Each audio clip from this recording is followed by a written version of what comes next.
Ladies and gentlemen, my name is Scott. Hey, yo. Is that his younger brother? It's gonna be Jeff. The cream will rise to the top, oh yeah. And you're listening to all of the great action figures from our good friends at Hasbro. The Fullyposeable. Have your own WrestleMania with all your favorite figures. Wrestling figure. Each sold separately from LJN. Podcast. And we are the Mount Rushmore of professional wrestling.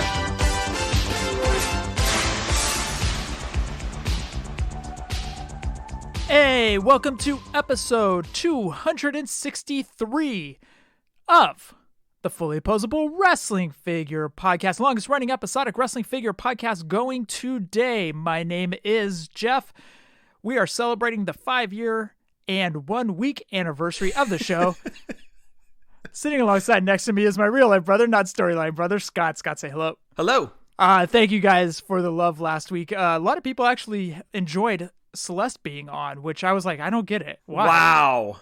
What? Wow. Way to bury a special guest. What? I did not do such a thing. On this episode of Jeff Gets None.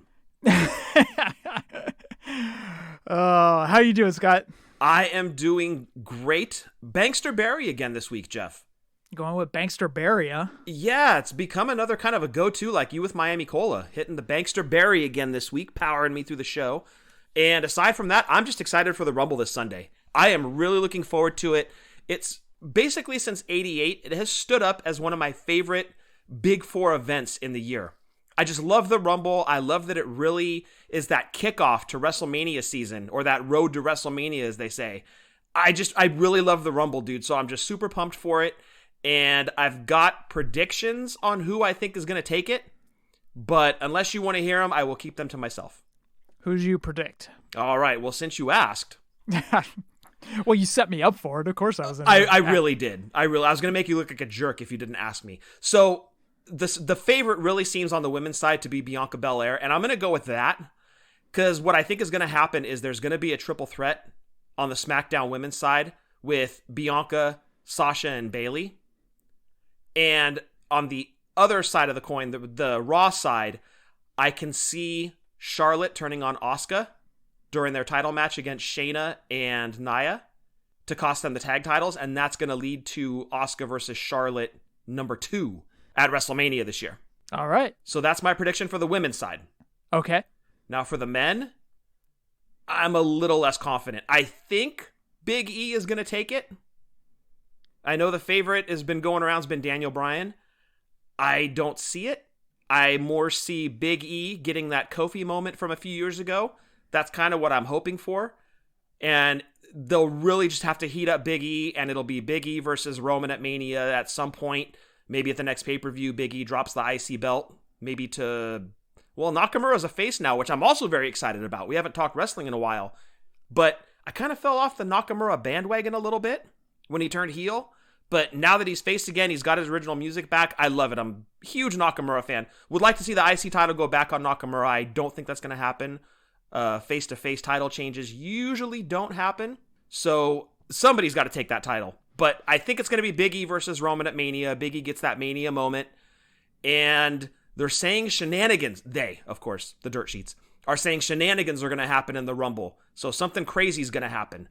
So I don't know if that's going to lead to the Raw side for a title match, but I'm really hoping it's not Goldberg versus Drew at WrestleMania. That's not what I want to see. I really don't know who Drew's going to face. Money on the table, I'm going to say Brock Lesnar, a rematch of last year. I really think Brock's going to come back and cause some havoc, and he's going to be in the title picture right away. So just some predictions there. So for me, real quick, women's side, I'm going Bianca Belair. Okay. And from the men's side, it's going to be, man, I'm really thinking Daniel Bryan. Yeah, that seems to be the favorite that I'm reading for a lot of people. I think it's going to be Daniel Bryan. I'll just leave it at that. I want Big E to get an extended IC title run. So kind of picture it like Macho Man. Okay. You know, he had an extended IC title run, and then at WrestleMania 4, granted, he lost it at WrestleMania 3, and then a year later, he finally won the championship. I like where you're going with this arc. Okay, that's good. I like that. Book Big E to drop the IC title at SummerSlam. Okay. Then kind of build him up between SummerSlam and WrestleMania 30. God, what number will that be, Scott? Well, this year's going to be 37, and next year's going to be 38. Yes. Okay. So, yes, in Dallas, Big E should wrestle for the heavyweight title. How about that? Okay. Dude, I really like that. And you could even keep the IC strap on him until, say, Survivor Series. So he loses it like 2 or 3 months before Royal Rumble. I wouldn't mind that at all. That's a great call, dude. I like that. Build him like the Macho Man was built. You know what? One thing I really like is when wrestlers start off as a tag team, then they break away, have an extended IC title run, or go after the IC title or the mid-card title, I guess you could say, for a little bit, and then start, if they can garner enough steam, move along to the heavyweight title. Much like Bret Hart, too. Exactly. And Shawn Michaels, to a certain extent, he didn't win the tag title. Well, kind of technically, he won the tag titles, but we never saw it until later. But well, he won them with Diesel. Okay, well, he won that after he won the IC title, after the Rockers were done, after he had his heel turn. And yeah. I'm kind of in the camp of I like seeing a tag team guy break out, kind of a la Bret Hart, and see the progression that way. Yeah, no, great call, dude. Great call. Go old school with Big E, but he absolutely deserves that moment. He's such a talent in the ring. I always love his matches. And the dude can go. That move where he does the shoulder tackle from the inside of the ring to the outside. Yep. That is so great. I don't know how he hasn't broken himself yet, but I really want to see him get that moment. But you're right, dude. Let him build up that IC title and build himself up in the process and then get that moment next year. Great call. Lately, I've been watching a lot of Wrestling Challenge on the network. And one thing I love is I love watching not only British Bulldog matches, but I love watching the guys that job out to the bigger guys. Like, for example, on episode 1 of Wrestling Challenge, I think it was a jobber named Tony Martin, who is actually Shane Douglas. Oh. Then also, when you go along, they change Shane Douglas's name from Tony Martin, I think it was to Mikey something, if I'm not mistaken. But I like seeing who the job guys are. I love seeing if they became something or if they're a notorious job guy. Also, in that same episode where Shane Douglas became the Mikey guy, there was a gentleman named Lucius, and I forget the last name, but it was Virgil. You're kidding. Really? I am not kidding. Interesting. Okay, so what year was that then? Because he 86. came into the Federation in 87. Okay, that was 86 because 87 he debuted. Correct. Yep. So I love watching these job guys who actually become something. So I'm enjoying the Wrestling Challenge. I do it while I work out. It's fantastic. Brings back a lot of memories too of guys that I'd forgotten about that were in the Federation. Like I forgot the Samoans had a cousin named, was it Siva? Siviafi? I think that was it. Yeah. Well, he was in there. He was more like, I think he was going to replace Superfly because Snuka had left. Correct. And then all of a sudden there was Siviafi. And yes. He was kind of playing the role of Snuka and then he was gone. Right. Yep, I remember that. So there's a lot of stuff that I've forgotten that I'm going back and watching. I forget how poorly edited the shows are also. Like, for example, you're watching Wrestling Challenge. And, for example, Nikolai and Iron Sheik just had a match against the British Bulldogs. And then they cut to Ken something. I forget the commentator's name who had the blonde hair. Resnick? Yes, thank you. And he goes, all right, bringing in Slick and Nikolai Volkov. And Nikolai Volkov just wrestled the match. So it's kind of funny watching the editing of the show. It's bad. But when we were kids, it was like, whatever. Right. Paul Orndorff was in the snake pit. And then he cuts a promo on Hogan. And then he goes into the back with Ken. And he cuts basically almost the same exact promo. Talking about like how Hogan's doing a bench press and he's like looking down at him, and it's hella funny, dude. But like you said, when we were kids, dude, we never noticed anything like that. No, we never paid attention to stuff like that at all. We'll catch that now that we're older snobs, but when we were kids, we took in every minute of it. We loved it. I was ready to tweet about it, and then I was like, no. If anybody would like to get any of our shirts, head on over to Pro Wrestling Tees or whatamaneuver.net. You can follow us on Twitter, YouTube, Snapchat, and the Book of Faces at Fullyposeable, Instagram, Fullyposeable, WFP. You need to check out fullyposeablepodcast.com. Over there, we have writings by Corey Human. We have articles up there from collectors. And you can listen to past episodes over at fullyposeablepodcast.com. But if you want to go back and listen to any of our earlier episodes, head on over to Podbean, search Fully Poseable. You can go all the way back to episode 1. Stitcher, iTunes, iHeartRadio, and Spotify. Please rate and review on iTunes. If you have any audio questions, or anything else at all, send it on over to fullyposeable.wfp@gmail.com. You know what my favorite thing is, dude, is when somebody says, how do I send in an audio question or where do I send it? And I was like, I say it every episode. Well, you didn't let me guess what your favorite thing was. You said, you know what my favorite thing? You didn't let me answer. That's a Mitch Hedberg joke right there. It is. It is. Dude, you got to give me time to guess. Exactly. Scott, did you do any toy spotting? No, I did not. I've been kind of looking a little bit. I'm starting to compile a list of elites that I want to kind of backfill the loose collection with, because I'm getting to that point where I want to start displaying my loose figures. Room's moving along, slowly but surely. It's getting there. I'm thinking another month or so will be there. So I want to display some loose figures in there. So I'm starting to put a list together, do a little bit of shopping, and it's going to be expensive.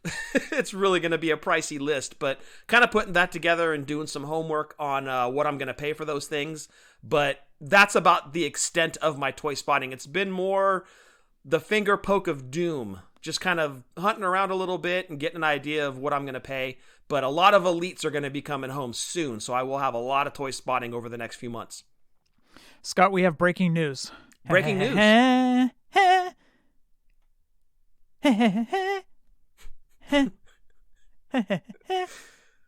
haven't been doing cardio, so I'm out of breath already. Yeah, it sounds like it.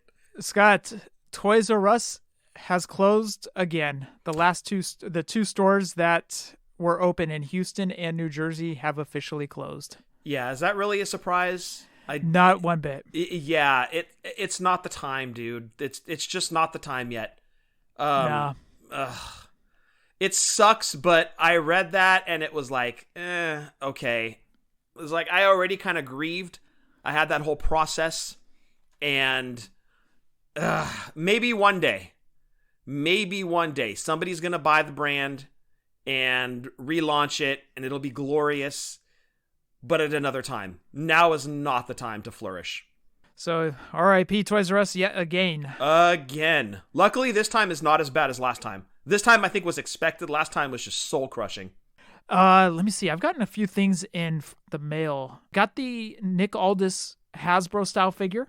Oh, very nice. What do you think of it? It's pretty cool, dude. What I like about it is I like how the card is very thick. Like, you remember the old Hasbro and even the retro cards are very flimsy and very, it could, almost like it could bend or wave. Well, I thought the Hasbro cards they weren't necessarily thin. I mean, they weren't super thick. They had a decent consistency, but you're right about the retro cards. Those were incredibly thin. So it's nice to see that Cella went with a little bit thicker stock. I do like it because it does have that Hasbro feel. You know how the retros had the nostalgia of Hasbro, but it not all the way there, if that makes sense? This Cella toy Nick Aldis figure has that. Nice. So yes. It's more in line with our custom Hasbro shirt, the great Jason Wolf designed for us.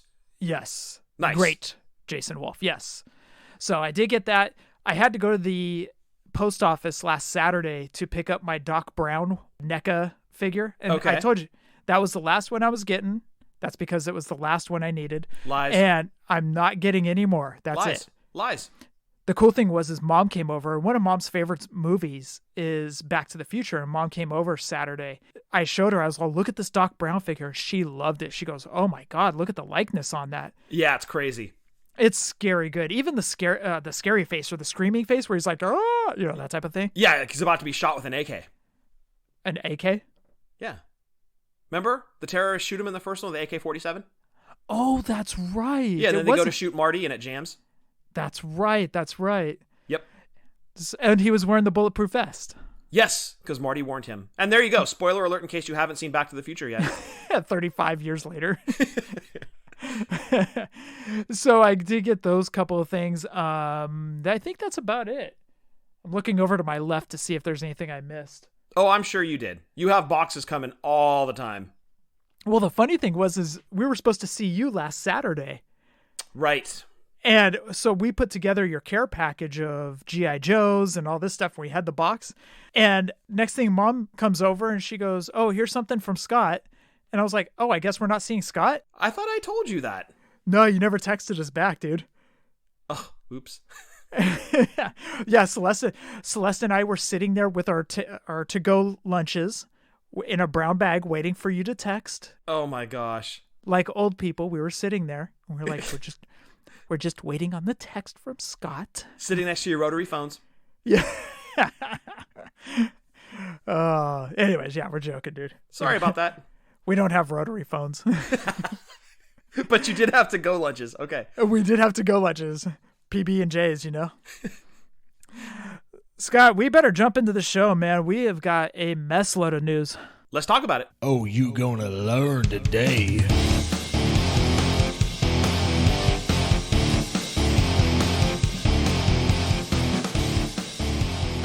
Scott, what do you got for other news? A lot. So Super 7 is doing basically teasers this week for new licenses or properties that they're going to have under their umbrella.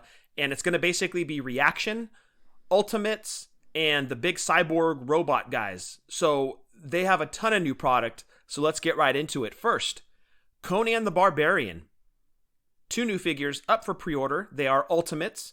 There is Conan and Thulsa Doom. And this would be Conan for when he's doing his final attack towards the end of the movie. And Thulsa Doom actually has a changeable snake head, which I think is pretty cool.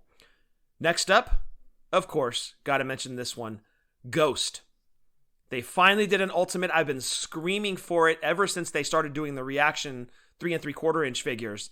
They finally did an Ultimate Papa figure. Of course, it was already pre-ordered. Here's the thing. I don't know if Ultimates have changed price.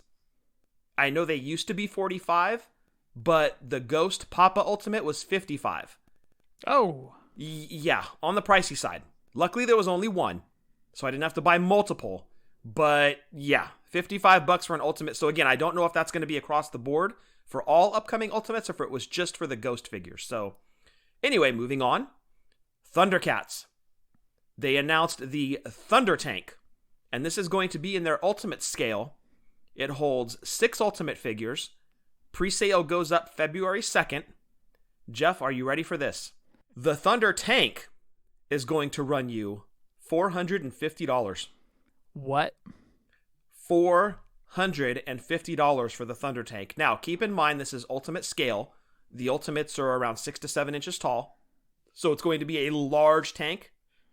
They will have payment plans available. So, if you can't fork out $450, you can do payment plans with them, which I think is good because not everybody has $450, but a lot of people want that tank. So they're going to help you out. They will have payment plans. February 2nd, pre-sale goes live for the Thunder Tank. Oh my God, $450, dude. Well, don't forget Super 7 did that, the Snake Mountain from the He-Man line. Oh, I know, but like that's just that's a car payment. I'm starting to sound old, but I mean, good Lord. $450 for a toy. Yeah, don't be that guy. They have payment plans. So definitely need to start putting it all on the scale and see which one you want. Moving on. Super 7 again. This is going to be a lot of Super 7, by the way. Run DMC Reaction figures. They're coming summer of this year. Now keep in mind, Reaction is the 3 3/4 inch scale. No pictures announced, or no pictures shown, but Run DMC has been announced for the Reaction line. I'm really looking forward to those. That's awesome. Yes, very cool. Again, Super 7, Godzilla. They are going to be doing Reaction, which is the 3 3/4, and Ultimate scale Godzilla figures, all coming this summer. Ooh, nice. Now, these guys I'm unfamiliar with. Czarface and Run the Jewels. Both acts are getting Reaction figures. Czarface will be up on February 4th. No date yet for Run the Jewels. And again, those are going to be Reaction scale, 3 3/4 inch. Next up, and this one's a pretty big get for Super 7, Star Trek The Next Generation. Reaction figures are coming this spring, and a second wave is scheduled for the fall. The first wave consists of Picard, Worf, Data, Wesley Crusher, Guinan, who, Jeff, that was played by Whoopi Goldberg, and a Borg drone. Now, to the best of my knowledge, the only Whoopi Goldberg figure was in the original Star Trek The Next Generation line produced by Playmates in the early 90s. So there's not a lot of Whoopi Goldberg figures out there, but here's Super 7 releasing another one. And then they can do the Millennium Falcon for $450 or whatever the Star Trek thing was. Air Force One. Air Force One. Was it called the Air Force One? What was the Star Trek thing, dude? It would be the Enterprise, Jeff. They named it after a car rental place? And I'm going to move on to Transformers. Transformers Ultimates. They're going to be available for pre-order right now. You can go pick up Optimus Prime, Starscream, Bonsaitron, and Bombshell. So, if you are into Transformers, that's another big property under Super 7's umbrella. They now have Transformers Ultimates. This is the first wave. Next up, My Pet Monster. They are doing a flocked reaction figure who comes in a TV set box. So pretty cool packaging if you are into the My Pet Monster line. There you go. And Jeff, this might be the biggest one that Super 7 announced. Mighty Morphin Power Rangers. They've landed at Super 7 across several of their lines, including Reaction, Ultimates, and Super Cyborg. This spring, the 11-inch tall Super Cyborg Megazord figure will be available, in addition to other Mighty Morphin Power Ranger items like apparel and accessories. That will be followed by the Reaction 3 3/4-inch figures of Red Ranger, Green Ranger, Rita Repulsa, Pudgy Pig, Putty Patrol, and Megazord, followed by 2 more waves later this year. This year will also see the release of Mighty Morphin Power Ranger Ultimates, including, in the first wave, Yellow Ranger, Green Ranger, Goldar, Tyrannosaurus Dinozord, and Putty Patroller, and that's going to be just the first wave, with a second wave following most likely in 2022. Big news from Super 7, and here's the best part. They're not done yet. There's more to come over the next couple of days. We're recording a little late this week. We're recording on Friday, so Saturday, Sunday, there's still going to be some announcements from them. And Jeff, this is a good one. I haven't even mentioned this one to you yet. In the teaser image that they used to promote the 7 days of announcements, Silverhawks is going to be coming to Super 7. That is awesome. Yes, very cool. It's been a dead property for so long, but was really one of the cooler toy lines of the 80s. Really imaginative, and it stood out. I thought Crystar was big as well. That's another line that's been dead for a long time that hasn't been revived, but I'm really happy Silverhawks is going to get a moment in the sun. I would imagine they'll do Reaction and Ultimates figures. I don't know if they'll ever do a ship a la Thundercats Thunder Tank, but there's going to be Silverhawks figures coming from Super 7. I'm actually curious if Mighty Morphin Power Ranger fans are going to collect the Super 7, not reactions, Ultimates. Oh, dude, there's no doubt. Because they have Hasbro putting them out right now that are amazing looking figures. So are they going to be like, well, I've already gotten let's say the Pink Ranger from the Hasbro line. Do I really need the Power Ranger from the Super 7 Ultimates? I'm actually really curious if they will sell well with the Hasbro line still going strong. I'm going to guess that they will, but here's the best part for Super 7 doing Power Ranger Ultimates. If they don't move, they stop producing waves of them. Because remember, the Ultimates really are made to order. So they know and can see the demand right off the bat. Pre-orders go up, pre-orders close in a month, they're done. If there's demand, you'll get more waves. If there's no demand, no more waves. It makes me kind of worried that you might be right about the NJPW line. Why haven't we seen a Wave 3 announcement yet? Who knows? Maybe even Saturday and Sunday they put it up. Very possibly, yes. As I said, there's more to come, so that's a great call, Jeff. There might be more with NJPW. This is more of new licenses. But Transformers was an existing one, but they announced the Ultimates. They've never done Ultimate Transformers before. So there's Super 7 news. They have a big week going on. As I said, there's still more to come. Maybe NJPW news. We'll see. Maybe Legion of Doom. Maybe Great Muta. Who knows? But that's what they've announced so far. Funko Pop, Jeff. We haven't done some Funko news in a while. outside of wrestling. Funko Pop G.I. Joe, new additions.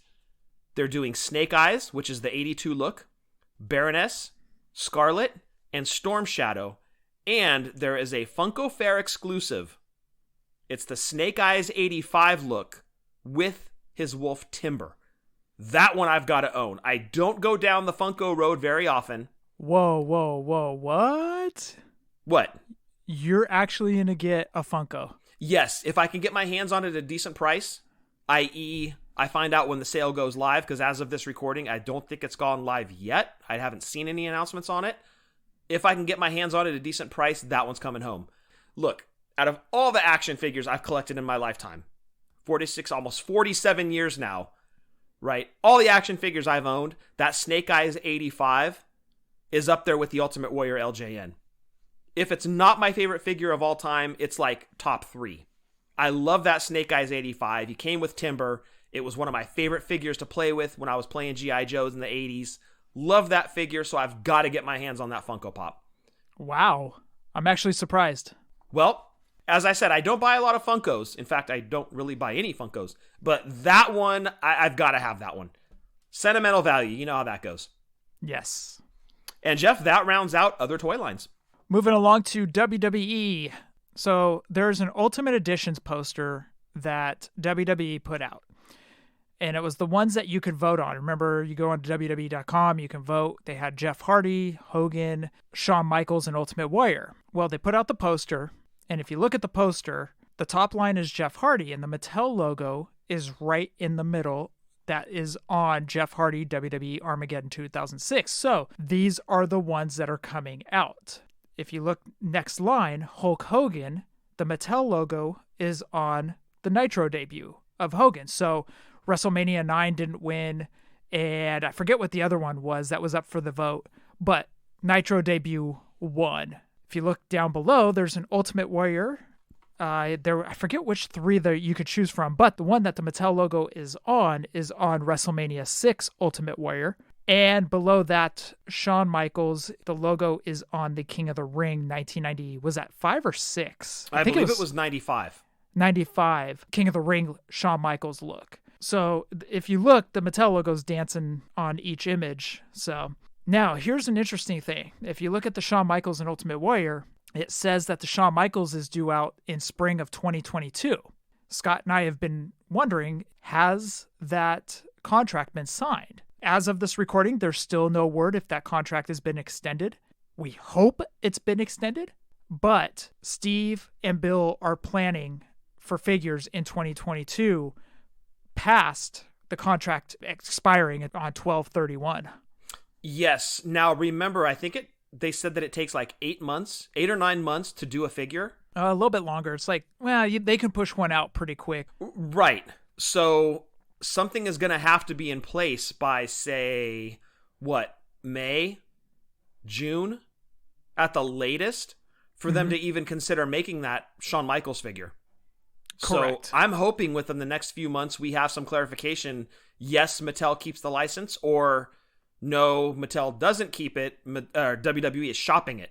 So you're right. That's really interesting. That was a great spot on your part on that poster, that they're announcing figure dates past the contract ending. So that was a great catch on your part, dude.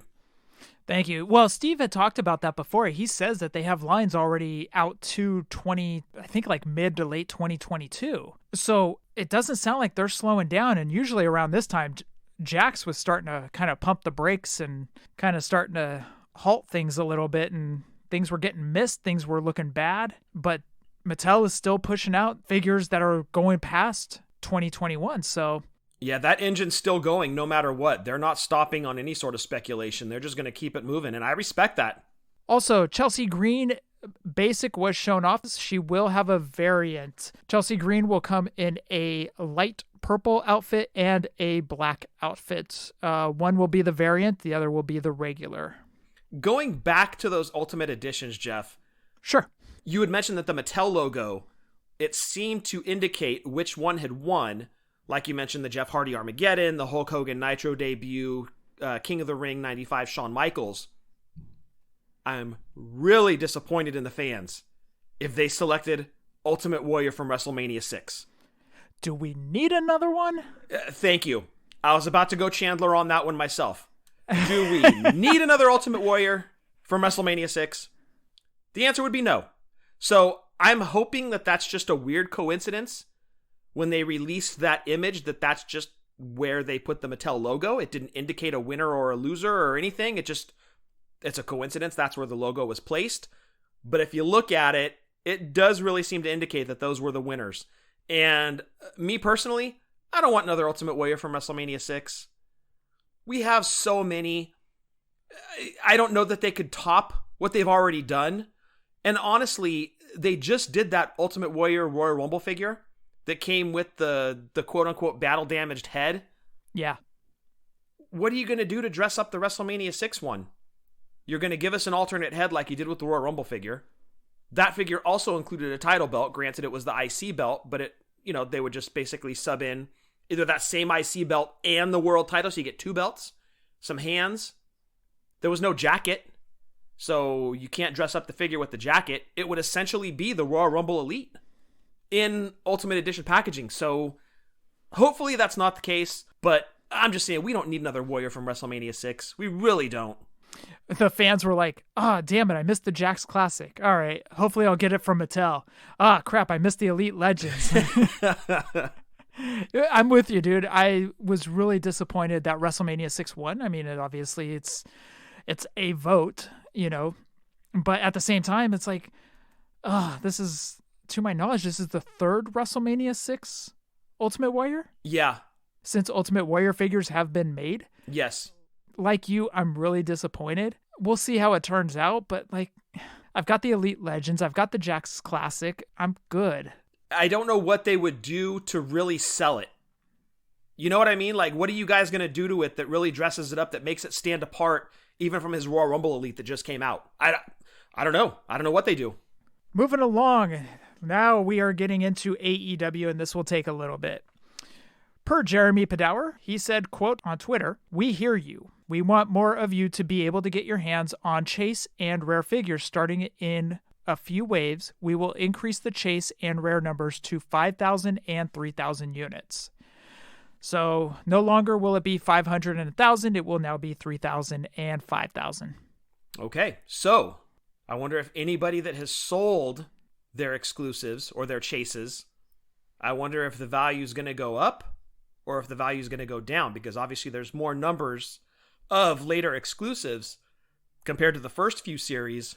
Be interesting to watch what that dollar amount does. I really hope that they dress them up to make them significantly different from the figure that comes out in the regular line. I've talked about this before. Dress it up, make it feel special. That's my feeling regarding those. Yeah, put a weasel suit on it or a sparkly white robe. Not a weasel suit. That would sit on the pegs. Good point. Nobody wants that. Jeremy also said there will be stands coming with figures.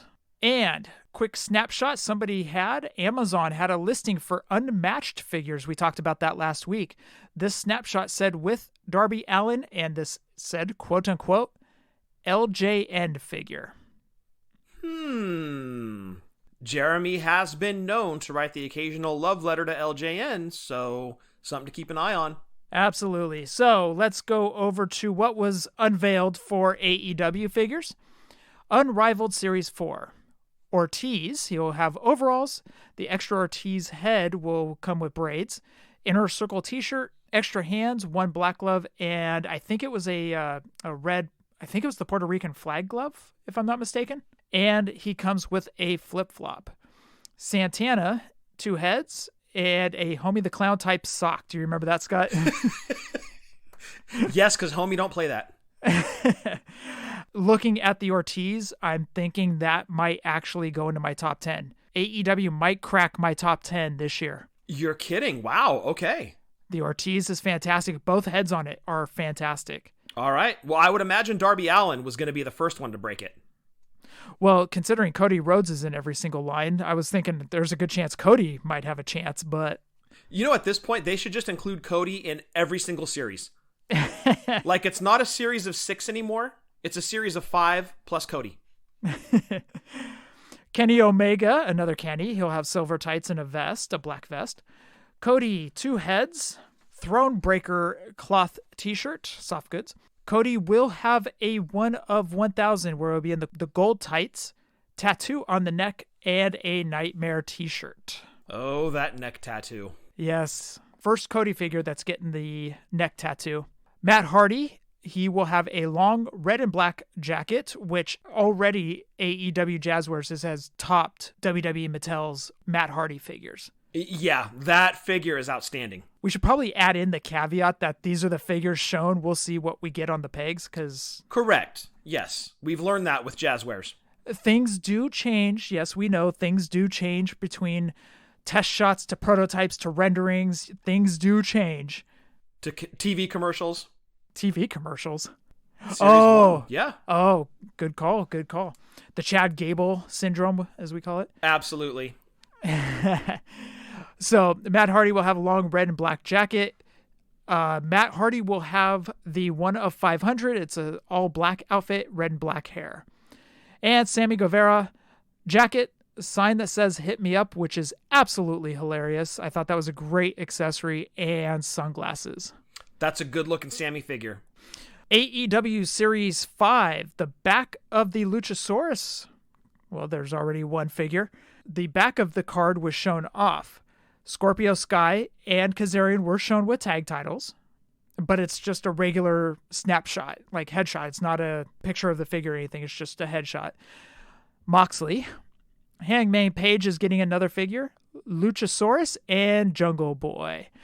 Cannot wait for 4 of those figures. Let me guess, you're passing on Hangman and Mox. You know what, though? I do like Hangman, though. I don't know. That'll be a game time decision. And that would be Series 5, correct? Correct. So every series so far is already getting re-releases of previous figures 5 series in. So they're not going to do the He-Man thing where they stop releasing the big names, right? You're going to keep getting those names every series. Unfortunately, no Cody in Series 5. No Cody. And that makes me sad. Although he could show up as a chase figure, which I think would be hilarious. Uh-huh. But Jeff, if I'm not mistaken, when we fantasy booked Series 5, did we not have Luchasaurus, Jungle Boy, Kazarian, and Scorpio Sky? We did. Well, there you go. We got 4 of the 6. There you go. You know, we need to start throwing in those names. The Moxes, the Hangmans, the Omegas, the Codys, the Bucks. We need to start figuring 2 slots per series for those guys. Cody Rhodes will have a ringside exclusive with TNT Championship. Up for pre-order now, by the way. Now, let's go over to Zombie Sailor Toys. Yes, Zombie Sailor Toys is going to be releasing his own style of Hasbro figures. Now, Ron Rudat, from what we heard, is actually doing the drawings, the sketches for him. The first few figures have already been named. We'll have Sabu, Ryder and Hawkins, Rock and Roll Express, and Danhausen. I know this will be popular among the Hasbro collectors. I'm curious if it will have a strong following. That's what I'm curious, because it's not Hasbro making it. It's not Mattel making it. Now, granted, we have seen a lot of Jason's Wolf customs just sell out just like that. So, and I'm not saying these are customs, because this is actually done. Sketches are done by Ron Rudat. You know, is this going to have a strong following? I'm really curious. Well, I hope so, because a strong following means more figures later. You're really playing down the Rock and Roll Express, dude. I know for a fact 8-year-old Jeff is flipping out inside because he's getting Hasbro-style Rock and Roll Express figures. Yes, absolutely. Yeah, you can let it out, dude. It's okay. You really played that well. Like, you were calm, cool, collected Jeff. Like, yeah, Rock and Roll Express Hasbro-style figures. We're getting those. Oh, yeah, and Sabu, and... You really played that off well, but I know little kid Jeff is flipping out. This is only going to be the second set of Rock and Roll Express figures ever produced. So, it's okay. You can let it out, dude. I understand the excitement level. I am excited, dude. I thought the next set of Rock and Roll Express figures were going to be coming out from Jazzwares. I did not expect this. And, dude, it's just, when does it end? Like, how many people do we have in the game now? It's insane, right? Everybody becomes a player. And it's going to come down to your quality, your price point, your likenesses. We got to see all those things because there's a lot of competition out there now. You have your mass-produced AEW and WWE figures. You've got Figures Toy Company. You've got Storm Collectibles. You got Super 7. You've got Cella. They're doing Hasbro-style figures, so now there's even competition in that realm. You've got Jason Wolf producing custom Hasbro figures. It's insane. You've got Nerd Clothing coming out with Jay White. Yeah, great point. So there's another player in the Hasbro-style figure. It's insane. This is nuts. Like, okay, when does it stop? Like, we have, how many people? Nerd Clothing, Super 7, Storm, Mattel, Jazzwares, FTC. Am I missing? Who else am I missing? I know I'm missing somebody. Cella, now Zombie Sailor. There's 8 people making wrestling figures. It's like, okay, hold on. Well, here's the thing. Again, it's going to come down to quality, likeness, and price point. The best one across the board is going to win the collector's dollars, right? So if you suck, you're out. There is so much competition right now that, man, when you've got Thundercats Thunder Tanks running you $450, you can already see collector's dollars getting stretched. So it's insane. I would have never guessed, back in 2016 when we started this podcast, I would have never guessed that there would be in the neighborhood of 10 wrestling figure producers in 2021. That to me is crazy, but as a wrestling figure collector, dude, what a time, right? Now you have a massive selection of stuff to pick from. You've got Hasbro style, you've got Ultimates figures, you've got Mattel scale, Jazzwares scale, all these great figures to pick from, but limited budget. That's the kicker. So if you're not good with all the competition out there, you're going to get kicked aside. So for me, I think it's awesome, but I'm wondering how many players are going to be left standing, say, in 2023. This podcast is so old, we were around when there was only 2 in the game with FTC and Mattel. Yeah, exactly. Exactly. I remember way back when FTC had just announced their ROH line, and now they've expanded, and now we've got all these other players. Who would have guessed that we'd have a renaissance of Hasbro, or a resurgence or a resurrection of Hasbro style figures? I would have never guessed that. Are you kidding? We were lucky to get the LJNs from Jax back in the day. Now we have like 3 or 4 people competing with Hasbro style figures. Dude, what a time to be a wrestling figure collector. Seriously, I haven't used that line in a while, but man, when you've got almost 10 companies manufacturing wrestling figures, holy crap. And Scott, what was it about an Owen Hart micro brawler pro wrestling crate? Well, yeah, there's another one that we didn't even mention. Micro brawlers. 9. There are 9. 9 times. Let's think about this. There are not 9 companies making Power Ranger figures. There are not 9 companies making Star Wars figures. There are not 9 companies making Marvel Legends figures, dude. This is nuts. Look, it's a hot property, and I'm just happy to be a part of it. I think it's great. The wrestling industry is extremely hot right now. It is. It is for sure. So yes, there is a pro wrestling crate. I don't know if it's sold out yet. When I checked earlier this week, there were still some available, but there's an exclusive Owen Hart micro brawler that you get with the February Pro Wrestling Crate. So go check it out. I don't know if it's sold out yet or not. There were limited numbers remaining. Worth checking out if you're into the micro brawlers.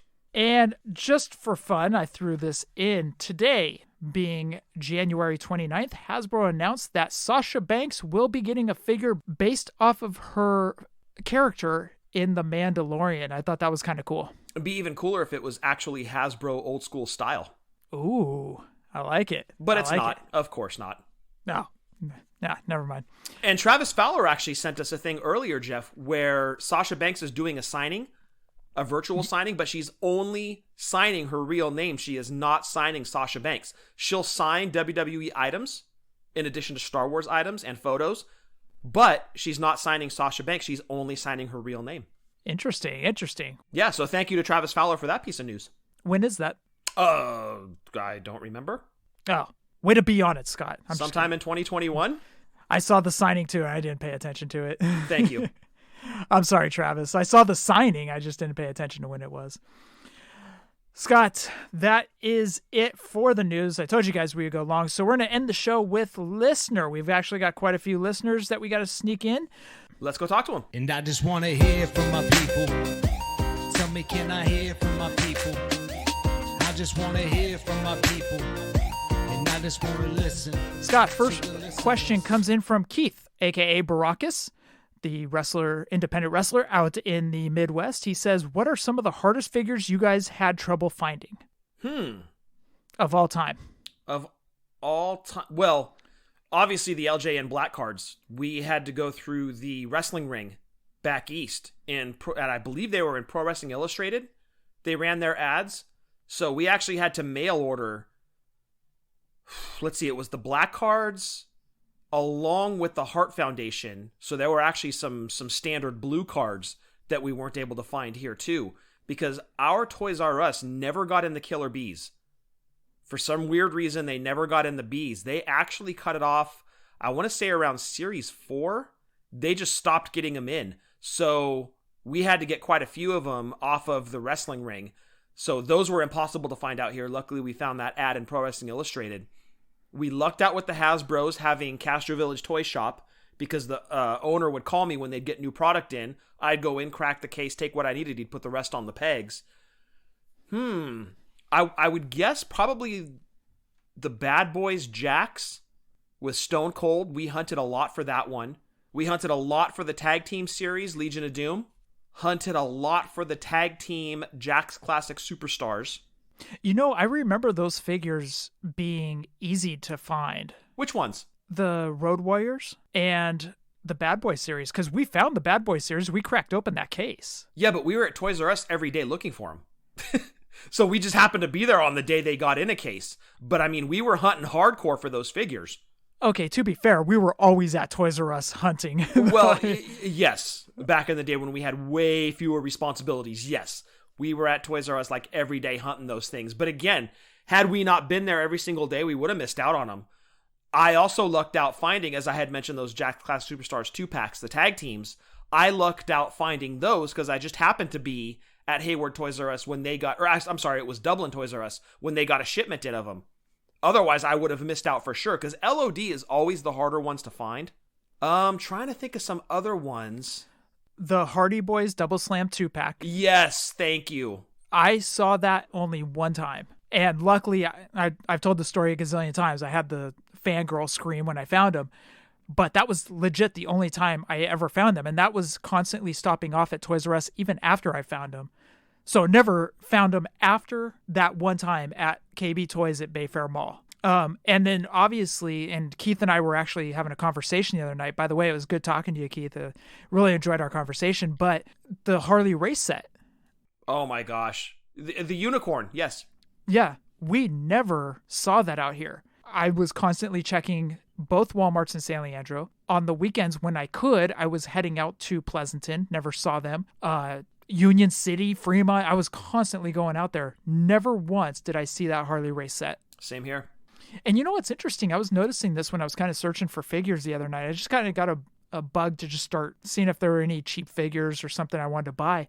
That Harley race figure has remained at 300. That's like the hard number for that Harley race figure. Yeah. It's kind of fluctuated up a little bit. It's kind of come down a couple bucks. I know some people that scored it for $250, but it's remained at 300. That middle road 300 number. It's kind of weird. Harley hysteria. Absolutely. Oh, you know another one, the Jax Ruthless Aggression first series, Brock Lesnar. Good call. That thing was impossible to find. Had I not known the lady that worked at KB in Livermore, I may not have gotten that figure. That was one of the only times I ever saw it, is when she cracked open the case and pulled him out for me. Great call on that one. Those are the only figures that come to mind for me as far as figures that have been absolutely tough to hunt. But you know what, dude? This new Royal Rumble series with Ultimate Warrior, Umaga, Titus O'Neil, this one's a little hard to find, dude. I'm not seeing them on pegs out here. Yeah. Especially the Warrior. Yeah, thank you. I'm definitely hunting that Warrior down, but I'm starting to accept the fact he's probably not going to end up in my collection. Don't worry, dude. We've got WrestleMania 6 Warrior coming out. Yay! Keith, thank you for sending that over. Hopefully we answered that. And again, it was great talking to you the other night, man. Scott, next question comes in from Jeremy Conrad. Also, with Jeremy Conrad, check out Bleeding Cool Toys. He does a blog over there. Jeremy says, okay, kind of long, so didn't want to send as a voicemail for a question this week. Aliens land on Earth and kidnap the Brothers Toon. They tell each of you the only way to save the planet is go through every WrestleMania card that has happened and build the ultimate 10-match card. The rules. People can appear in multiple matches, but no more than 2. A title can only appear once. So you can have multiple title matches on your card, but say you pick Steamboat versus Macho and Sean Razor. Only one of them can be for the title. The other would be the same exact match, but the title is not up for grabs. All matches are eligible with no exceptions. You cannot just repeat an entire show, so you can just say all of WrestleMania 3, for instance. So with the fate of the human race on the line, each of you book your ultimate WrestleMania. Oh, geez. Okay, well, my favorite match of all time is Savage Steamboat. Okay. So that's got to go in. And we're going to throw the IC title in there, too. Okay. My favorite WrestleMania match is Bret Austin from 13. Oh, not Bret Owen from 10, huh? No, Bret Owen from 10 was good, but the storytelling in Austin Bret in 13 was just marvelous. Okay. So we got 2 matches down. Third match, we need a tag match. Bulldogs versus Dream Team? I'm on that wrestling challenge kick right now, dude, so I got Bulldogs on the brain. That one was good. Okay, well, we can have multiple tag matches. We can. And I do love the Bulldogs. I just don't know that match is one of the best. No, it wasn't. When I think of great tag team matches from WrestleMania, I'm thinking Hardy's, Dudley's, Edge, and Christian. See, that's more where I'm leaning. Like, if we're going to do a tag title match, you got to throw in one of the TLCs, be it from WrestleMania 2000 or WrestleMania 17. Okay. So if we wanted to, number 1 contender match, I guess, Bulldogs versus Dream Team. Sure. There you go. All right. So we're up to 5. I think that was 5. 3, no, sir. 4. That was 4. Oh, that was 4. Yes. Okay. We need a battle royal. Oh, okay. I like that. You know what? My favorite is from WrestleMania 30. With Cesaro winning? Yes. Him dumping Big Show over the top on a body slam. Okay. Super impressive. We were there. Popped huge. Great moment for Cesaro. His WrestleMania moment.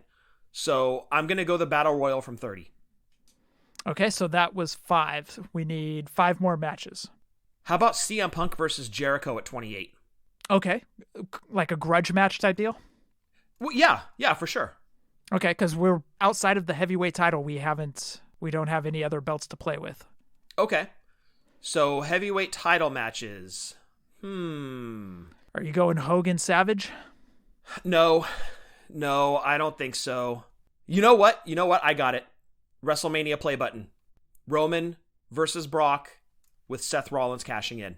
Okay. And it's funny that came up because, dude, I was just watching that match 2 nights ago. Another one that we were at. In fact, we talked about it. Somebody asked the question about being there for a live moment, one that you remembered. That one came up for me. Just because it was so much fun. So I've got to throw that one in. That's your heavyweight title match.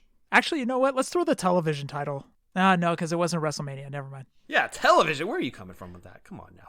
I'm sorry. I was coming from the South and NWA. Sorry. I'm sorry. It happens. Let me see. We need a filler match. You know, it was a short match, but it was awesome. Shield versus New Age Outlaws and Kane. That was good. That's a good filler. Okay, that's a good filler. Dude, you know what? Women's title, Trish versus Mickey from 22. Love it. Okay, we just got one more match. HBK is not on there. Nor is The Undertaker. So how about we wrap that one up? That and done. From 25 or 26? 25. 25, and we're going to make it a title match. That would be the other heavyweight title. Boom. Jeremy went on to say, totally forgot to put my answer in there. Steamboat versus Savage, Mania 3. HBK versus Razor, Mania 10 for the IC title.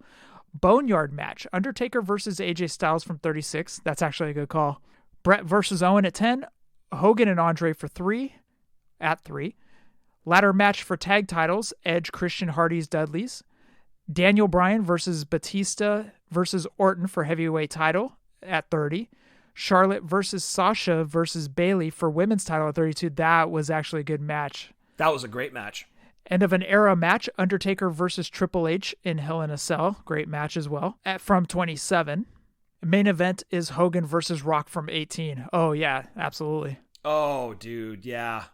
Yeah, Hogan and Rock, that was just a moment in wrestling history. That was fantastic.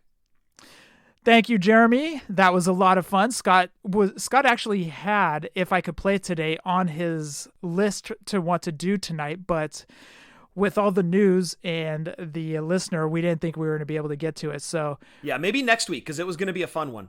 You say it was going to be a fun one. It was going to be fun. Will you stop? Jeremy, thank you again, man. And thank you for the Buster Posey figure. Thank you for the break-in set, Jeremy. Scott, next audio comes in from Kenny. Let's see what Kenny's got to say. Hey, Scott and Jeff, what's happening? It's your buddy Kenny, a.k.a. at Armbar Figs. Just want to shout out you guys a week late for congratulations on the 5-year anniversary of Fullyposeable. Not Storyline Brothers, but real life brothers, the OGs, the innovators in wrestling figure podcast violence. Cheers. AKA just finished your interview with Wrestling Cheers and Justin Summers.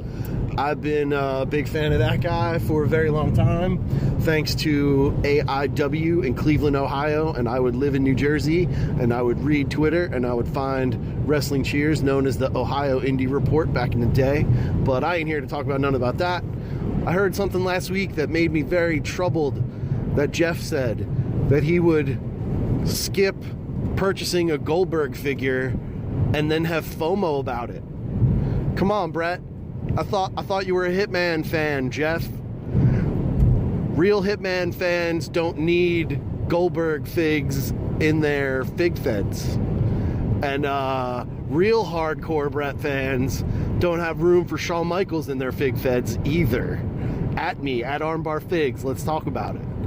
And but the positive note is that I got my pre-order from Ringside Collectibles of Orange Cassidy, because that is his name. He is not going to be referred to as what Tennis Racket Man says, because Tennis Racket Man doesn't want to understand that Orange Cassidy has wrestled for 17 years, fine-tuned his work in front of a group of people who are diehard fans of the company he was a part of. They used to get together a couple times a month on Wingate Street in North Philadelphia. But I digress. I've seen Orange Cassidy wrestle over 105 times since 2011, and to be able to hold his action figure in my hand is a beautiful day. So shout out, congratulations on the 5 years and a week of the Fullyposeable Wrestling Figure Podcast. Stay safe. Happy toy hunting. Wash your hands and wear a mask. Thank you, Kenny. And Kenny, it was great meeting you back at Madison Square Garden. Also having you on the show about a year ago. And you might be hearing from Justin Summers later. It was a great time on Wrestling Cheers. Go back and download that on iTunes. That was a lot of fun talking to Justin Summers. Goldberg figures. I don't collect many of them. I do have some. I actually have one hanging up on the wall that is autographed, and it's the retro. I met Goldberg because of the girlfriend wanted to meet him, because Goldberg is what got her into wrestling. So, Orange Cassidy, dude, I know what Jim Cornette calls him, but the fact that he was innovative enough to come up with a character like Orange Cassidy, I give him all the credit in the world, because from the story I've heard is he was just kind of floundering. He was busting his ass, but he wasn't getting recognized. And then for him to change his character to what he did now, something new, something fresh, something innovative that we have never seen before. I have all the respect in the world for Orange Cassidy. Yeah, it's pretty cool. And that's one kick-ass figure. Kudos to Jazzwares, not only for making an Orange Cassidy figure, but for having his hands be able to go into the pockets. Like, that's just cool. That's very cool. So awesome story all around. Absolutely. Kenny, again, it was great meeting you, man. It was great talking to you on the show. Scott, Kenny is the one that was all about the zombie figures. You remember that? I do remember that, yes. And when I believe he also brought up as Halloween displays, correct? I think so, yeah. Yeah, great call. I had never even thought about that, and just great call. I do, for the record, have the Shinsuke zombie figure up on my wall. Year-round, not just Halloween. Thank you again, Kenny. Scott, next question comes in from GBM. Let's see what GBM's got to say. Hey guys, Good Brother Mike here. Now, usually send an audio submission in to congratulate you guys on a big accomplishment or milestone you've reached. And it's been a while since it's been in the form of a listener question or questions, so I thought I'd throw a few at you. I know you guys will probably cover this on the show this week, but just wondering what you guys think of Cody Rhodes getting another figure in Series 4 AEW and also getting the Chase variant. Now, with the Series 1 figure and the Chase, the UK exclusive with the ring, the Blood Brothers set with Dustin, Series 4 now, including a Chase variant, and the leaked set of Cody with the TNT title, that gives us 7 Cody figures, and it's only been 6 months since the release of Series 1 in August. Is that too many Codys? We also had a leaked picture of Series 5. Just wondering what you guys thought of that lineup and who you think the Chase variants will be in that.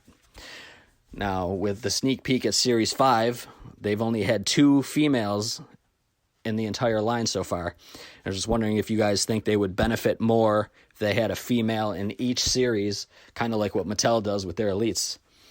And last but not least, Jeremy Padawer said that the Chase variants we're going to get more of. There's going to be one of 3,000 and one of 5,000 figures. Now, I think I'd be more excited finding a one of 500 or a one of 1,000 than I would be a one of 5,000. I just think it takes the rarity out of it. Just keep doing what you guys are doing. Always love the show. 100% support from me. Talk to you guys later. Regarding the Cody Rhodes, what can you say? I mean, Scott, do you want to tell the He-Man story again? No, I really don't. Look, are they trying to break the Cena record with Mattel here? GBM brought up, by the way, what's up, GBM? We love you over here, dude. Hope you're doing well. Do we need any more Cody figures at this point? Like he said, 6 months, 7 figures? Really? Really? Do we need that many?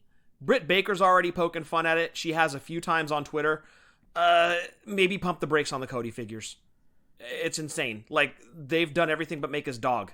In fact, I think she had also posted a picture of, like, the next series of AEW, Series 6, is going to be all Cody Rhodes, like 5 or 6 different versions of Cody, and a Brandy figure with a stroller and Pharaoh. That will be Series 6 of AEW. Like, slow down, guys. We get it. Cody's the man there. We understand. But pump the brakes on his figures. It's a large roster. Right. I 100% agree with you, dude, but it's like the He-Man thing, Scott. No, it is, but is Cody the He-Man, quote-unquote, of AEW? I don't know. He might be, but we don't need that many He-Man figures, i.e. we don't need that many Cody figures. Put more women into the line, to GBM's point. Make a Britt Baker. Make a Statlander. They already made Riho, and they've already made Brandy. That's great. That's 2 women out of 5 series so far. Sprinkle a couple more in here and there. Definitely would do them some good. Regarding the chases, yeah, I agree with GBM's point. More of them kind of, I wouldn't say it sucks the fun out of it. It's still finding a rare figure, which, look, to me, finding any AEW figure is an event. But finding the chase, if you're finding a 500 or 1,000, that's a big deal. But 3 to 5,000, some of the shine is taken off of that, so I totally understand GBM's point. Yes, it's still a chase, but it's not going to hold the same value, obviously, of a 500 or 1,000. So there's that. I understand why Jeremy would want to put more out there. I'm sure there's been gripes, but you're kind of taking the shine off of it a little bit by doing that. You know what? I'm going to play devil's advocate on this one. So to the hardcore collector, it's kind of discouraging. Yes. Because they do like the chases of one of 500, one of 1,000. But let's look to the casual collector. Let's look to the kids that maybe go into the toy store and they're walking down, they see the AEW figures, and all of a sudden they see that sticker, one of 3,000, one of 5,000. To that kid, that's going to be awesome. That's going to be like, oh man, look at this. Dad, look, I just found a sticker. That sticker signifies so much to them. So let's kind of look at it from a different view and not from the hardcore collectors like us. Let's look at it from the kids walking down that, the 8-year-old that is looking for AEW figures, finds AEW figures, sees the sticker, they get super excited. Let's think about that. Well, let's think about they're going to take that figure home and open it, though. All right, screw what I just said. Yeah. Actually, you know what? I'm going to edit everything I just said. It never happened. Scott and I talk about stuff that hits the cutting room floor, and that's going to be another. Yeah. I don't think the kids care about the sticker, dude, to be honest with you. Those are absolutely geared towards the hardcore collector. But for me personally, I don't care. As long as I have that figure, not specifically the Chase, but a figure of that person in my collection, I don't care if it's a Chase, the standard version, doesn't matter. I don't care about it because I don't care about the dollar values, per se, of my newer figures. I don't care. Now, granted, dollar values of my classic superstars, that's great, the signed ones, because I can pass those on to my kids. But, current day, it doesn't matter. It doesn't matter to me at all if I get the Chase or not. But that number, 500, 1,000, 3,000, 5,000, that's definitely geared towards the hardcore collector. It'd be great if a kid finds it, but chances are that figure goes home and gets opened up. GBM, thank you. Always a pleasure talking to you, man. Scott, next question comes in from Christopher Dean. What's up, Jeff and Scott? Sorry I was a little late. Didn't get my congratulations on your 5th anniversary, but just wanted to say I'm glad that you guys have the show for not just only me, but for the whole community. I don't know if you guys realize it, probably now, since last week, but you guys touch a lot of lives and you help a lot of people outside of our hobby.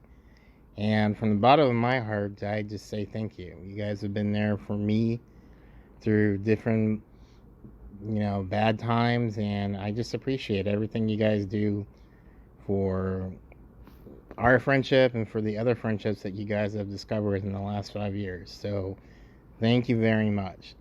It is a rarity for me to do a voice recording. My voice sounds like a high-pitched chipmunk from the Disney DuckTales or something. But I wanted to ask you a question about the new AEW series. The last couple ones I remember I was talking to Scott, and I was hoping that they wouldn't do repeats on some of the bigger names so soon. But it seems like they're kind of trying to mix it up. But what do you guys think? I saw Series 5, liked the new guys, but I was just kind of surprised that Paige was coming so soon. With that other new series coming in, maybe they can mix up the new and sort of bigger names, kind of like Mattel and their best of series, but we'll see what happens in the future. Let me know what you guys think. You always know I'll be talking to you in the future, so take care, congratulations, and I'm just glad that the family allows you guys to do this recording. Just also want to thank Slush, Shannon, Alana, Peyton, of course the benefactors, and everybody in the Toon family, and allowing you guys to do this show week in, week out. So thank you. Have a good day. Christopher, thank you. It's always a pleasure talking to you about stuff even outside of wrestling, talking to you about sports and whatever is going on in life. So it's always a pleasure talking to you, man. So I guess they just need a couple of the big names in there. I guess that's kind of what I'm gathering, is that they just need a couple of the big names. So Hangman and Moxley being in Series 5, but the rest of them are new figures. So 4 of the 6 is new figures. Now, granted, would I like to see Lance Archer in there? Yeah, absolutely. Eddie Kingston? Eddie Kingston, that's another one. Of course I would. But at the same time, I'm starting to see a little bit of a formula. If you go back to Series 4, it's Ortiz, Santana, Guevara, Matt Hardy, which is technically an AEW new figure. I mean, granted, we've had Mattel's, but it's 4 of the 6. And then we got Cody and Kenny. So it's starting to be a little bit of a formula. Throw in 2 of the main stars and then throw in for new guys. Right, but it's interesting that only Jericho has been in series 1. Well, he had the little bit of bubbly too. Okay, that was more of an exclusive. That wasn't necessarily like a retail release. But 5 series in now, we've only had the Jericho along with the Chase. You would think that with the way they're repeating, as GBM brought up in his question, 7 Cody figures in 6 months, but Jericho's technically only had 2 at retail, not including his bubbly figure. That's kind of surprising. So you got to figure Jericho's going to show up in 6 along with one of the other names. So I don't like the repeats necessarily, but with the other line that they're opening up, they're definitely, as Jeremy said, they're going to be able to take kind of a deeper dive into the roster. So I would imagine you're not going to see as many repeats with that other line that they're bringing in.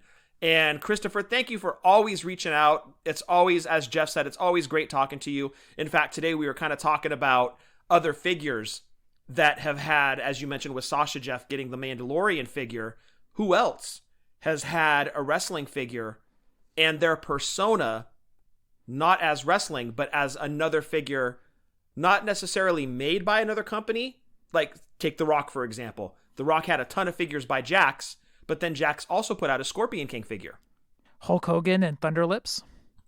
Yes, exactly. He was by Remco as Thunderlips, and then pretty much by every toy manufacturer as Hulk Hogan. Sergeant Slaughter had G.I. Joe and wrestling figures. Roddy Piper had wrestling and G.I. Joe. And NECA. Yes, and NECA. So there have been a few. So Sasha's definitely joining some elite company there. But that was just an example of a conversation with Christopher. It's always fun talking to him. Christopher, I hope you're doing well. Thank you for sending in the audio submission. Jeff and I really do appreciate that. Thank you for the kind words. Scott, speaking of that sweet velvety voice, we got a message from Justin Summers. Hello, Scott and Jeff. This is once again Justin Summers from Wrestling Cheers with my weekly question. So this question is directed towards Scott because, Jeff, I've already talked to you for about 3 hours plus on Wrestling Cheers this week. But in all seriousness, this is for both of you. So let's play a game. And these answers could be different for both of you. But go back to any moment when you were a kid. You're waking up, it's Saturday morning. You run to the kitchen, grab a bowl, and grab a box of cereal and put it in the bowl. You then go to the living room and turn on your television. What was the cereal you put in your bowl? And what was the show that you turned on TV? I think for me, the cereal that I grabbed would be Golden Grahams, and this was kind of talked about with Jeff on Wrestling Cheers. It's hands down one of my favorite cereals, and if I was grabbing one as a kid, potentially it could have been that one. But what did I turn on television? Obviously, it depends on what year I would pick. I think at one point it would have been Disney's One Saturday Morning on ABC, but one that was one of my favorites. It did come on a little bit later, but WWF Mania and or WWF Livewire. Hands down, 2 of my favorite shows, and really added a little bit of highlight to my Saturday morning. And normally it was after this time, I would then go out and play. Because for some weird reason, WWF was the cutoff point. Like, okay, time to go see what my friends are doing. That will do it for me this week. As always, thank you for everything you guys do. And I don't know if it was mentioned on the show yet or not. If you want to hear a great conversation between myself and Jeff, head on over to my podcast, Wrestling Cheers. We have an over 2-hour conversation on the podcast with a variety of topics. Some were planned and some just kind of came up in conversation, and we had a lot of fun with it. And it was also on my podcast during the conversation. Jeff learned that S'mores cereal, the Kellogg's one with a Z, is back.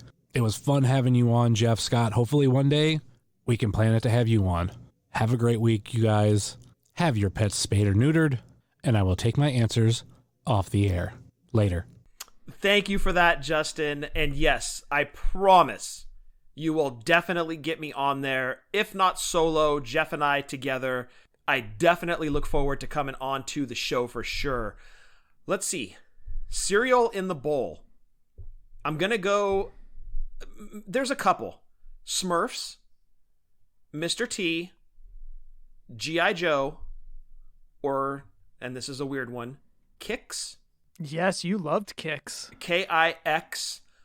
Cinnamon Life was another one. Favorite as a kid, still a favorite as an adult. But I was a big mark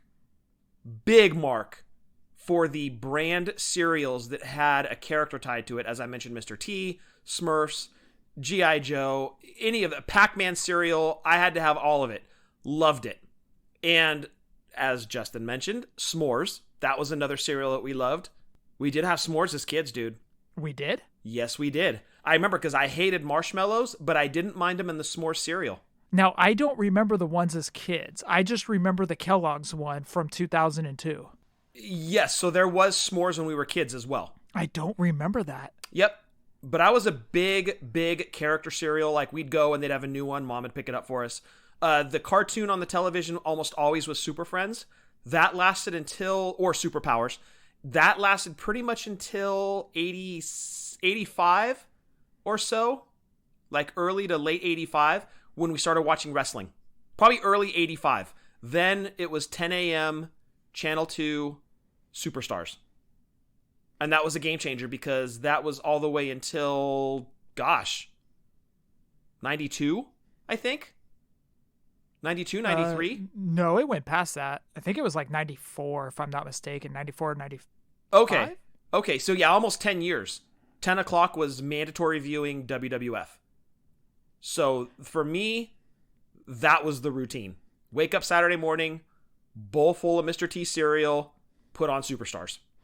What I loved is we would always beg Mom to get different boxes of cereal so we weren't stuck to one cereal. So we would get Golden Grams. We would definitely have the character, like you were talking about with Smurfs. I remember when I choked on Smurf cereal. Yes, a Smurf berry went down the wrong way. We almost lost Jeff to a Smurf berry.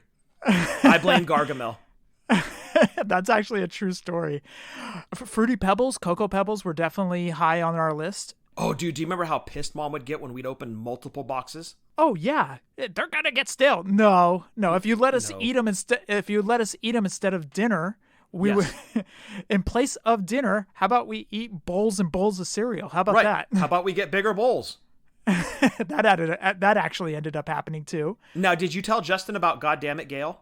No. If you'd like to go into that story, go for it. Yeah, Justin, you being a huge fan of Golden Grams, our mom makes a dessert that's called GDG, or God Damn It Gail, because when she made it and took it to the office, the ladies on their diets hated her for it because it was so good. Essentially, there's two ways to make it. You take a cookie sheet, Golden Grams cereal, white chocolate, or white chocolate chips, stick it in the oven. If you want the recipe, the full recipe, I can get it from Mom and send it to you, or Jeff can. Dude, off the hook good. If you want to spruce it up a little bit, if you're a fan of peanuts, I believe it's Spanish peanuts that you throw in as well. So it's Golden Grams, white chocolate, Spanish peanuts, or regular peanuts. And that dresses it up a little bit. But Jeff and I aren't really big fans of peanuts. I'm going to make sure I pronounce that T super hard. Super hard, Jeff. That's what she said. That's what she said. But we preferred it just Golden Grams and white chocolate. Off the hook, dude. She would make Ziploc bags full of this stuff. Oh my goodness. We'd sit in front of the television and just down entire Ziploc bags of it. So good. But that was our standard Saturday. Mr. T cereal and Superstars wrestling. So I was always up earlier before Scott. So I was a sleeper. Yeah, so I would get bowls of cereal. So you guys would, as you heard on Wrestling Cheers, it was Golden Grams or Fruity Pebbles or whatever. Now we're going into Saturday mornings. Muppet Babies was on the cartoons. Yeah. Then Saturday mornings, ABC would run a series of cartoons because remember they used to have that claymation thing and go, after these messages, we'll be right back. Yep. Yeah, that thing. So I'd watch those up until 10 a.m. 10 a.m. was mandatory wrestling. Wrestling had to be on. Yep. Then came the long 5 hours of waiting for NWA to come on. We'd play video games for about an hour and a half, 2 hours. So that took up 2 hours. We still had 3 more hours. We'd go out and play basketball. We'd be out there for about an hour and a half, come back in. I'd kick your ass on Bases Loaded for the Nintendo. Yes. So it just felt like it took forever to get to NWA. And then when 305 came on, it was mandatory viewing. We had to watch NWA. Yep. Every Saturday, that was the routine. Yep, exactly. Justin, again, it was a lot of fun talking to you. Scott, we touched a bunch of bases. Speaking of bases, we covered a bunch of topics. We talked favorite comedians, mine Mitch Hedberg, spoiler alert. We talked, actually, this is a fun question for you. He does a Fave 5 at the end of the show, so be expecting that when you go on. Oh, kind of how we do with the top 5 figures? Not really. These are 5 random questions. One of the questions he asked me, Step Brothers or Daytona Nights? Oh, Talladega Nights? Talladega Nights, I'm sorry. Yes. Oh, dude, for me, that's an easy one. It's all about Step Brothers. Yeah, mine too. Step Brothers is in my top 5. I didn't even have to think about that one, actually. No, that one would be immediate. Now, if you did Step Brothers or Old School, I'd have to think for a second. Scott, last question of the week comes in from Josh Thompson. Hey, Jeff and Scott, JT here, back with that weekly question. First off, I wanted to congratulate you guys on 5 years of doing the show. I'm glad to have found you guys and been along for the wild ride. Thank you, JT. We appreciate your question. Thank you for sending in a question for almost 5 years every single week. Yeah, it's like the Undertaker streak. Seriously. When COVID is over and it's safe to travel again, what's one place you plan on going to? It can be a tourist attraction, a dinner, or just a Taco Bell. COVID never stopped Scott going to Taco Bell. So never. No, some pandemic getting in the way of my Taco Bell. It did kill my Mexican pizza, but it did not stop me from eating Taco Bell. I'm hoping this can end soon, as I'd really like to visit the National Baseball Hall of Fame. I would love to get there one day. For sure. With my dad. Dad's been wanting to take me there for a while. And while I'm not a huge baseball fan, I would like to go with him to spend some time and replace these bad lockdown memories with some good post-lockdown memories. What do you guys think? Dude, honestly, the one thing I'm really looking forward to is a meetup. I am so disappointed the one in 2020 got canceled. It was going to be great. We were expecting a pretty big turnout, and unfortunately got canceled. So the one big thing as far as like wrestling or the show, I cannot wait for the meetup.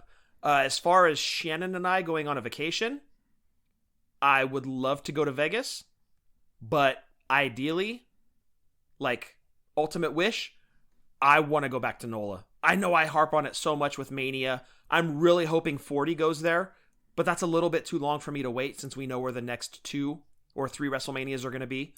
I'm really hoping 40 is in NOLA, but I want to get there before that.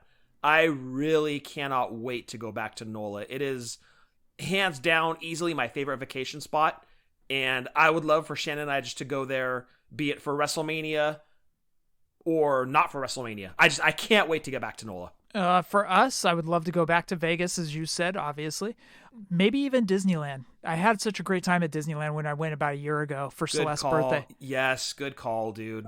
You know what's funny is I hate to sound like an old guy, but I was so anti-Disney. I was like, prices are too expensive, blah, blah, blah. Which is true. But when I got down there, I had a great time. So I would love to get back to Disneyland.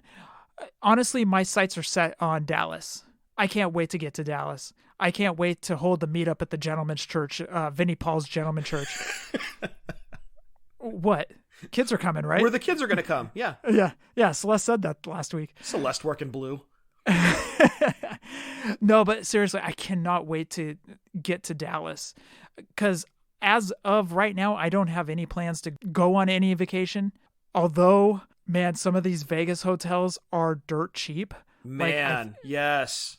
Cosmopolitan, I think, had rooms for like $99 or $129, and it's like, what? Yeah. Dude, I've seen rates at like Caesars, like some of the higher end hotels, where you're like, wait, what? That's real?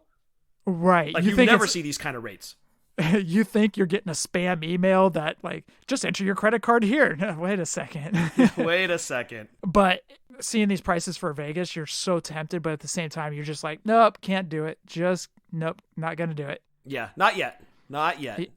But anyways, my focus is on Dallas because I know Dallas is going to be a party. Because I think by then, a lot of this stuff should be handled. We'll see. Fingers crossed. Yeah. The vaccination's rolling out. I'm really hoping Dallas is like the big one, right? Like that's where everybody can go.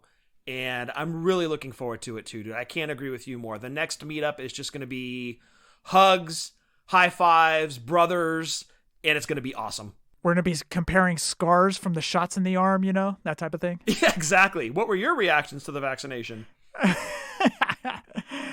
JT, thank you. Oh, by the way, I hope you do get to the Baseball Hall of Fame, dude. That's a place I've been wanting to go to as well. That's definitely a bucket list, dude, for sure.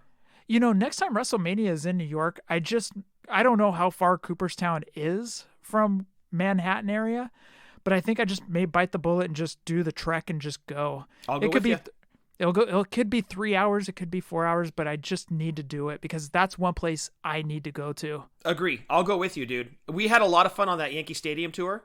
Oh, that was fun. Yeah, just a blast. We had so much fun on that, but I think I would forego doing that again, and go to the Hall of Fame with you for sure. Oh, hell yeah. Let's do it. All right, I'm in. Scott, that rounds out the 5-year and 1 week anniversary of the show. We're back to regular numbers again, Jeff? Oh, that was episode 263. Okay, gotcha. Okay. I want everybody to check out WrestlingToyTracker.com. Over there, they have the carded and loose prices of Galoobs, LJNs, Hasbros, Just Toys Bend-Ems, Defining Moments, Retros. But go over there if you are on the hunt for any of those series of figures. Check out the carded and loose prices on WrestlingToyTracker.com or on Twitter at @toy_tracker. Scott, Eagle Moss. Yes, guys, if you have a pop culture or WWE fan in your life and you're looking for a gift for that certain someone, look no further than Eagle Moss. They've got a ton of properties under their umbrella, from Star Trek to DC and, of course, WWE. Their line of WWE statues are incredible. Jeff and I can both vouch for them. They look great displayed in the box, or if you subscribe to their monthly service, you can get a great looking ring to display those statues in.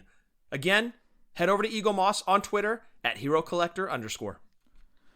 Scott, I'm just noticing I don't have the podcast buddies in front of me, so I'm going to have to do this off the top of my head. Uh-oh. I'm going to have to... You're winging it? I'm winging it. You're freeballing it. I'm scared. If Jeff leaves you out, don't be offended.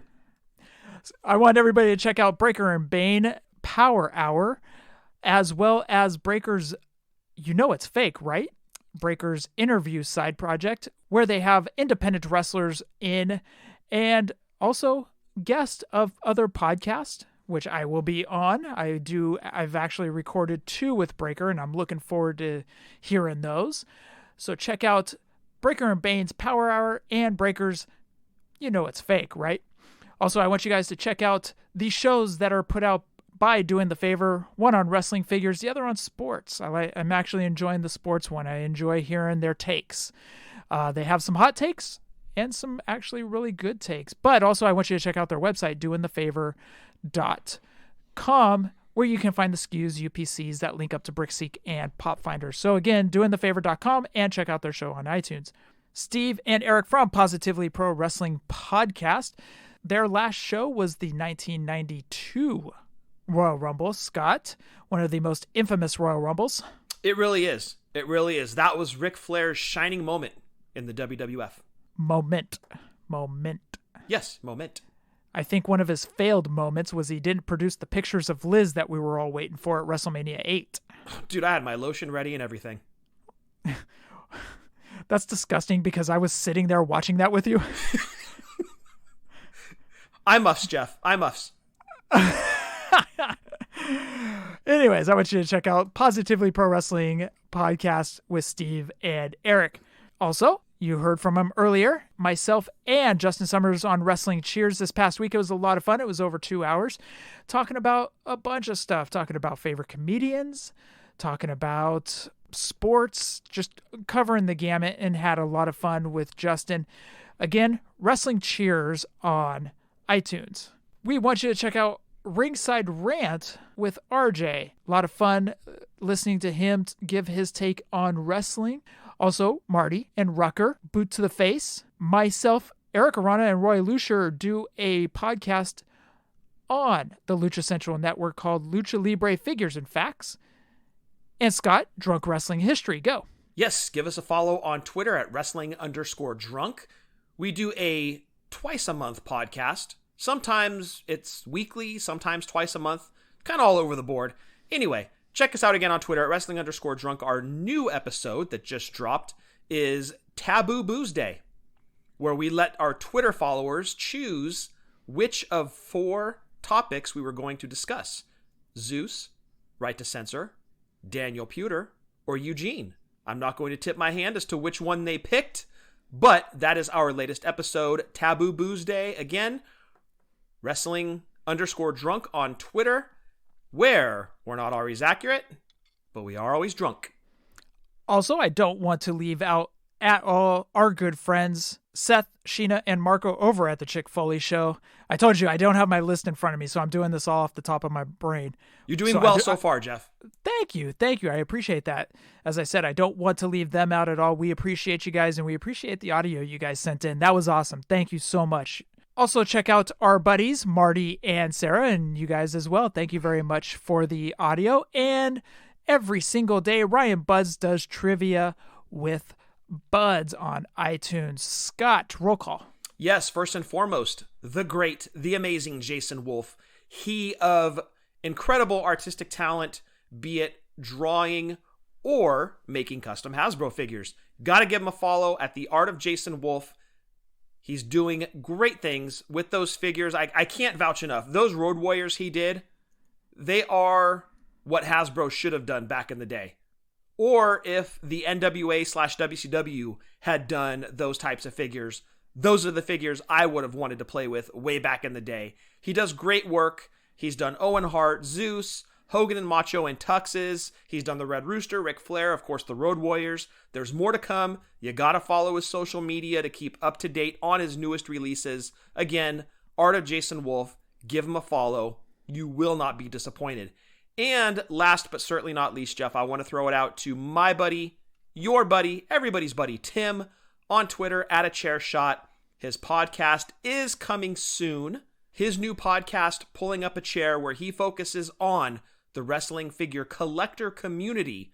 You're going to want to check it out. I know I am. Again, stay tuned to his social media. It's Tim on Twitter at @AChairShot. Great dude. I can't wait to hear what he's going to bring to the table. Pulling Up a Chair. Stay tuned for that. And also, I want to throw it out to the listeners this week because my co-host or buddy on Drunk Wrestling History is looking for a book. And I don't know if anybody out there might have it, but it's called When It Was Big Time. And it's a book about the San Francisco wrestling territory. It looks like it's still in print. I think they've done like 5 printings of it, and every single one of them is sold out. He can't find it anywhere. I tried looking for it. Google, eBay, Amazon, Barnes & Noble. I even checked Walden Books, Jeff, and they're not around anymore. But I even checked them. Nobody can find it. Anyway, it's called When It Was Big Time, about the SF territory from way back in the day. If you've got a lead on that book, or if you have it, could you let me know? Because Eddie's really hunting for it, and he wants a copy for his library. So if you could help me out, I'd appreciate it. And Jeff, that rounds out roll call. You might want to hit up Nate Ringskirts or Steve PPW. That's a good place to start. They could probably point you in a good direction. Thank you, sir. When It Was Big Time. I thought that was an adult book, but... It may be. Oh, I see what you're saying. I don't know what the finishes rating is on it, but you could be right about that. Oh, Scott, you're disgusting. Thank you. I try. So, Scott, that rounds out episode 263. Anything else? Stay safe, stay healthy, Fig Life since 2016, and happy toy hunting. I want to thank everyone for listening to episode 263. Remember to spay and neuter your pets. It's still going. It's still going. It is. It's just not going away. Never gonna give you up. Stop it. Yeah. Hashtag Fig Life. Adios.